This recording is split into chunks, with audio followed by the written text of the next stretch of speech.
Salam la famille, aujourd'hui nous allons parler d'Abu Huraira, qu'Allah soit satisfait de lui, connu comme le maître des mémorisateurs, et l'un parmi les honorables compagnons du prophète paix sur lui. Merci de vous abonner à la chaîne, et laissez un gros pouce bleu à la vidéo. Avant d'embrasser l'islam, il s'appelait Abdul Sham, c'est-à-dire l'adorateur du soleil.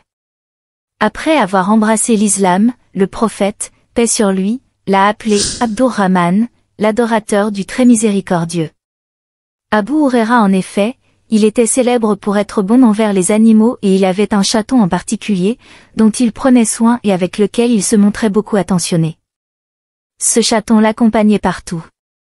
Par conséquent, on lui a donné le surnom de père du chaton, et le messager, paix sur lui, avait l'habitude de s'adresser à lui en utilisant ce surnom. Il a été rapporté dans un hadith que le prophète, paix sur lui a dit « Viens ici, ô Abu Huraira ». Rapporté par Al-Bukhari. Il est né à Ba'a au Yémen dans la tribu arabe des Dao. Son père, mourut alors qu'il était encore tout jeune, le laissant seul avec sa mère, sans aucun autre lien de parenté. Lorsqu'il était adolescent, il travaillait pour Bushra bint Ghazwan. Il s'est converti à l'islam l'année de la conquête de Khaybar, en l'ancêtre de l'Hégire. Après avoir embrassé l'islam, il avait l'habitude d'accompagner le prophète, paix et bénédiction sur lui, et de s'asseoir avec lui pendant de longues périodes, pour apprendre de lui. Abu Huraira, qu'Allah soit satisfait de lui, a essayé, à plusieurs reprises, d'inviter sa mère à embrasser l'islam, mais chaque fois, elle refusait. Un jour qu'il l'a invitée à l'islam, elle a non seulement refusé, mais elle a insulté le noble prophète. Par la suite Abu Huraira s'est rendu auprès du prophète en pleurant et en disant, « Ô messager d'Allah, j'ai invité ma mère à embrasser l'islam mais elle a refusé. Je l'ai invitée aujourd'hui, mais elle a dit des paroles sur toi qui ne m'ont pas plu. Supplie Allah de guider la mère d'Abu Huraira. » Et le messager, paix sur lui, a dit, « Ô Allah, guide la mère d'Abu Huraira vers le droit chemin. » Abu Huraira a raconté. Je suis alors parti me sentant optimiste, en raison de la supplication du messager, paix sur lui. Quand je suis arrivé près de la porte, elle était fermée de l'intérieur.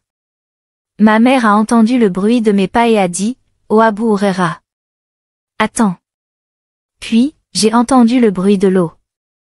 Elle a pris un bain, a mis une robe et s'est empressée de mettre son voile.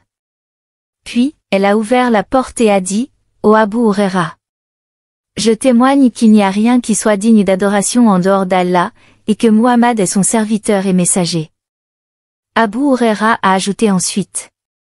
Je suis retourné auprès du messager, en versant des larmes de joie. J'ai dit, ô messager d'Allah. Sois heureux, car Allah a répondu à ta supplication et a guidé la mère d'Abu Huraira vers le droit chemin. Le prophète a loué Allah, l'a louangé et a dit de bonnes paroles. Rapporté par Muslim. Abu Huraira, qu'Allah soit satisfait de lui, a joint les combats, a assisté à des cercles d'études en accompagnant le prophète, et il a passé 4 ans, certains disent 2 ans, en compagnie du prophète.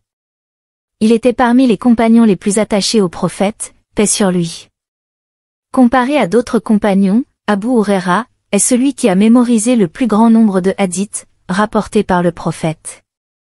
L'un des compagnons, qu'Allah soit satisfait de lui, a dit à son sujet. Abu Huraira a rapporté beaucoup de hadiths.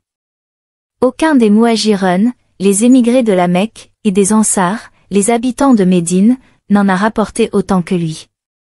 Il avait l'habitude de répondre à cela par ces paroles.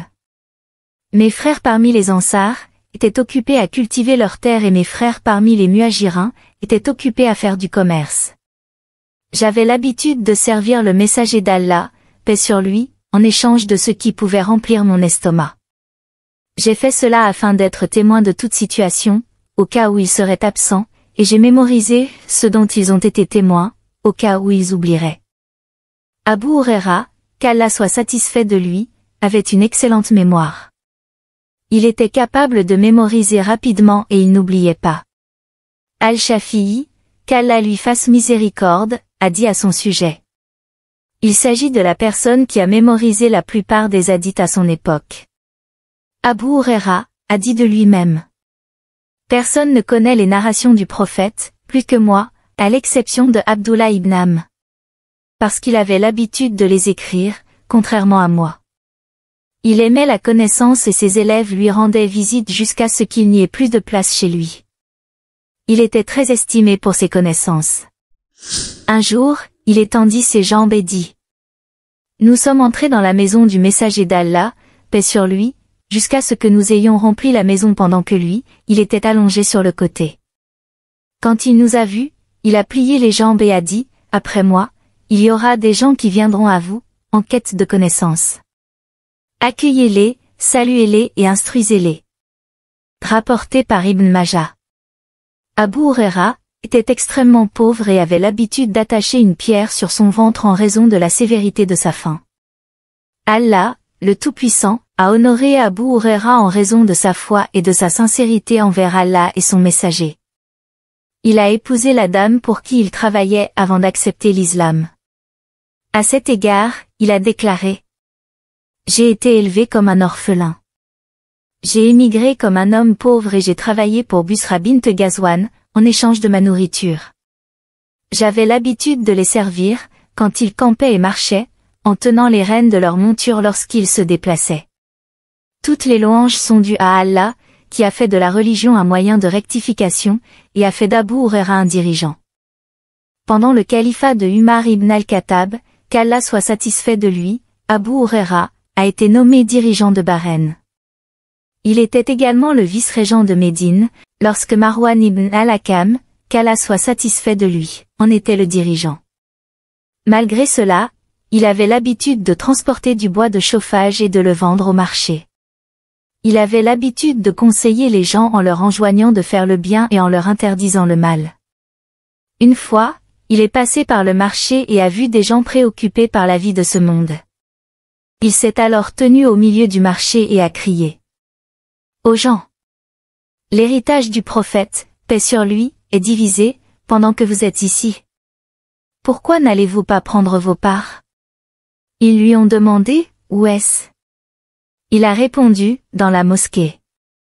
Les gens se sont alors précipités vers la mosquée, puis sont revenus. Il leur a demandé: pourquoi êtes-vous revenus? Ils dirent: ô Abu Huraira, nous sommes entrés dans la mosquée et n'avons rien vu y être divisé. Il leur a demandé: qu'avez-vous vu? Ils ont répondu: nous avons vu des gens prier, d'autres réciter le Coran et d'autres étudier ce qui est licite et illicite. Abu Huraira a dit: c'est ça l'héritage de Muhammad. Il n'a pas cherché, dans la vie de ce bas monde, autre chose que l'agrément d'Allah et l'amour de ses serviteurs musulmans, jusqu'à sa mort. Quand il était mourant, il a pleuré de désir de rencontrer son Seigneur. Lorsqu'on lui a demandé la raison de ses larmes, il a répondu: je pleure en raison du peu de provisions que j'ai préparées, alors que le voyage est long. Il a également dit: ô Allah, j'ai envie de te rencontrer, et donc envie de me rencontrer également. Il est mort en 59 de l'Hégire, il a été dit aussi qu'il est mort en 57 de l'Hégire, à l'âge de 78 ans. Il a été enterré à Al-Baqi, après avoir propagé la connaissance religieuse sur tout le territoire musulman et rapporté plus de 5000 hadiths. Que Allah soit satisfait de lui.